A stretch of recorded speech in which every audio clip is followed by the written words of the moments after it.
Hello, y'all. It's been a couple days. The last time I did one of these was Thursday. It is now Sunday. But, well, what's happened? Well, the last few nights I've been a little preoccupied. I've just been like spending some time with people I'm dating, um, like like FaceTime calls and having really intentional conversations, and also, yeah, just being in the moment, being present, um, enjoying my time with them. Um, what else? I know I have my headphones on. I just am very aware of sound right now, and I don't want to be. Um, so please feel comfortable. You're still hearing me from the thing, but like I have the noise canceling on these. Anyway, 3 things I'm grateful for.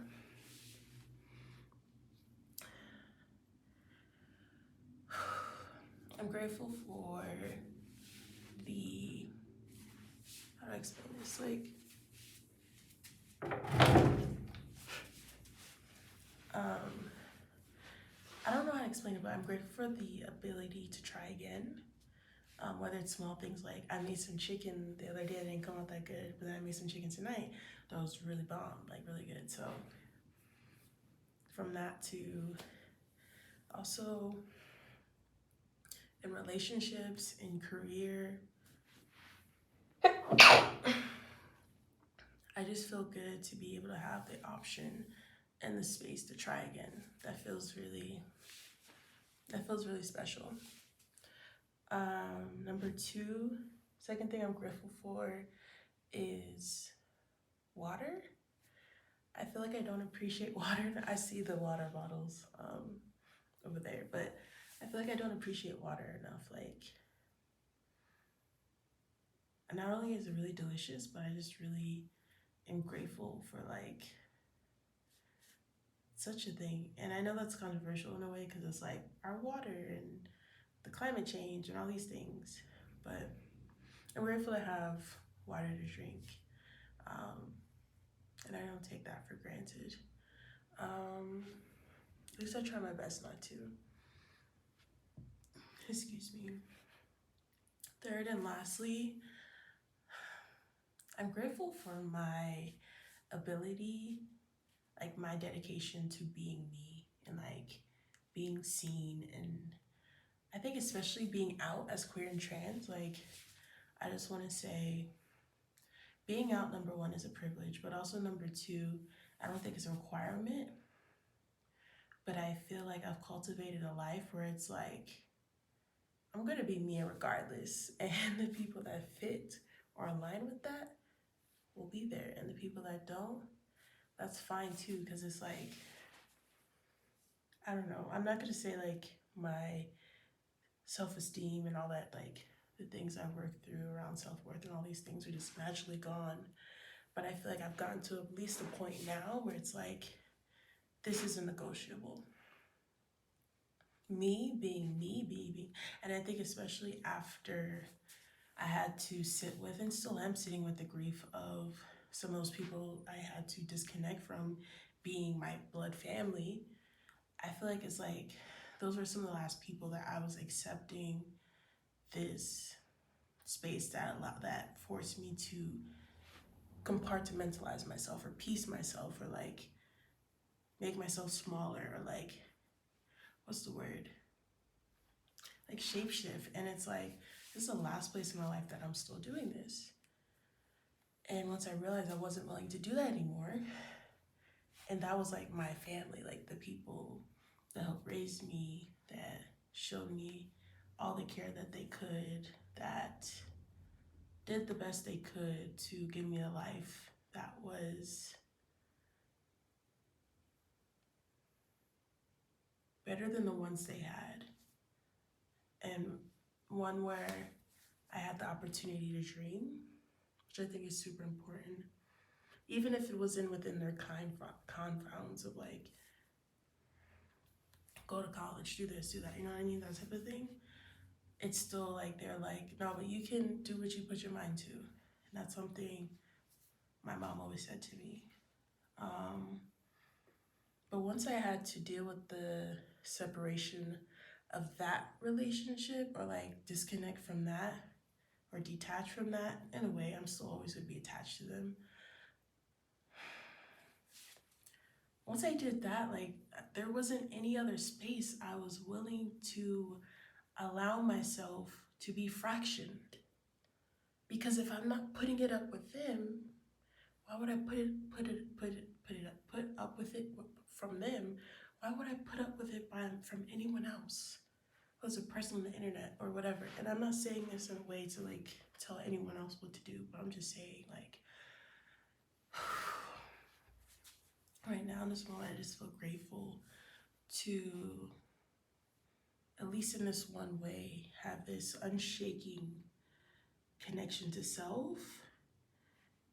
That I've done some of the hardest things anyone ever has to do in their life,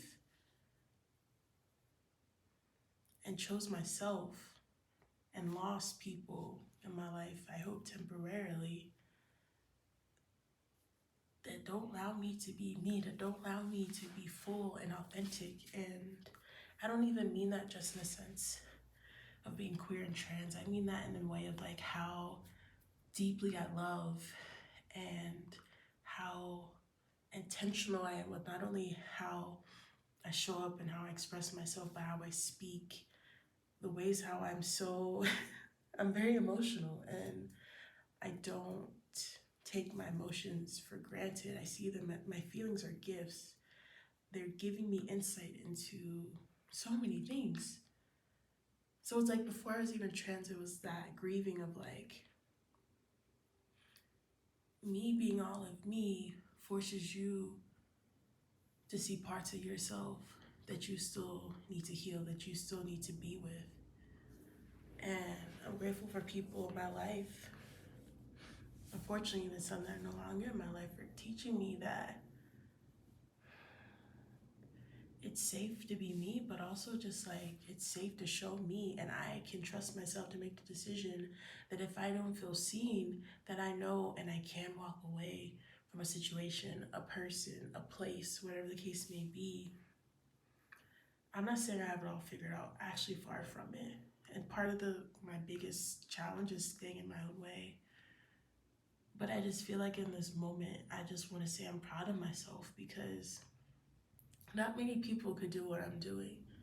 And I don't mean that as traveling. I don't mean that as being out as trans. I don't mean that as making a YouTube video. I don't mean that as, I mean just doing what you can every day to make sure that you're in alignment with the most authentic part of you, your most authentic self.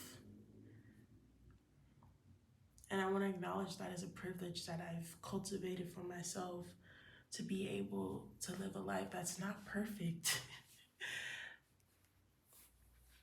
but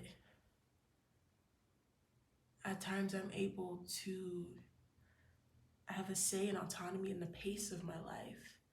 I get to decide who's in my life. I get to say what I do with my life. And while there's situations and things that happen that are way out of my control at times, but it's like, that's a gift to actually be able to grow a life that I feel connected to, and I feel inspired by, and I feel fulfilled by, and that I don't take lightly. And maybe I'm now just seeing a little piece of what liberation may look like, of being able to choose, of being able to feel, of being able to sit in the uncertainty and the joy and everything in between, to love, to dream. I don't think I can fathom how much or how many or what kind of generational curses I'm breaking. But what I can pinpoint on is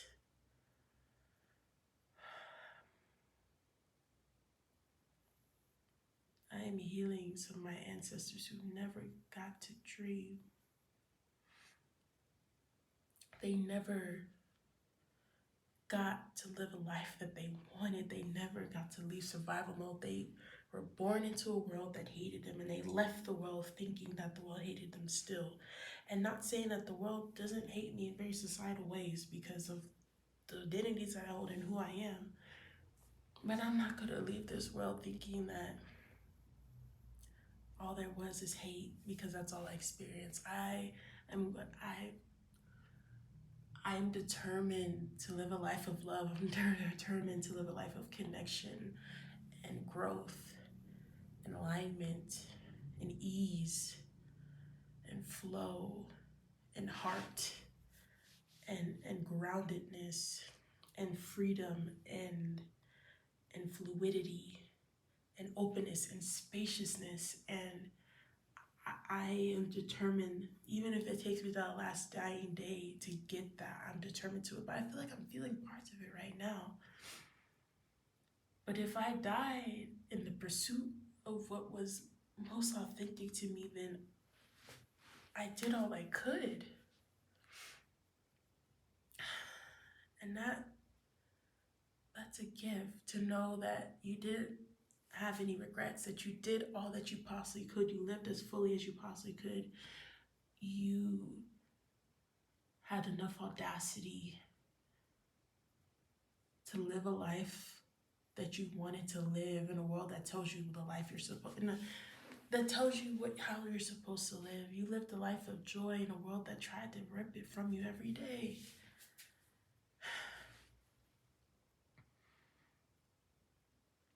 I don't know if anyone's gonna see this. It's a random journal entry out of 30. But if you are,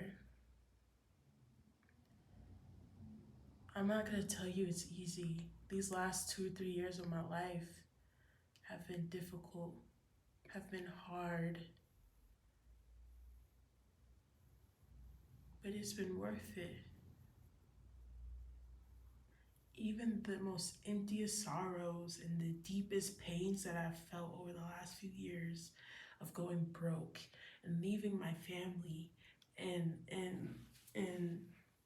heartbreak and getting sick and being held at gunpoint and having to navigate so many challenges, sometimes by myself. I would do it again, because I know right now I'm in pursuit of what some people just can't even fathom or dream of. And that's living a life that feels fulfilling. And at least, at the very least, if it's not fulfilling right now, I know I'm in pursuit of it. I love y'all.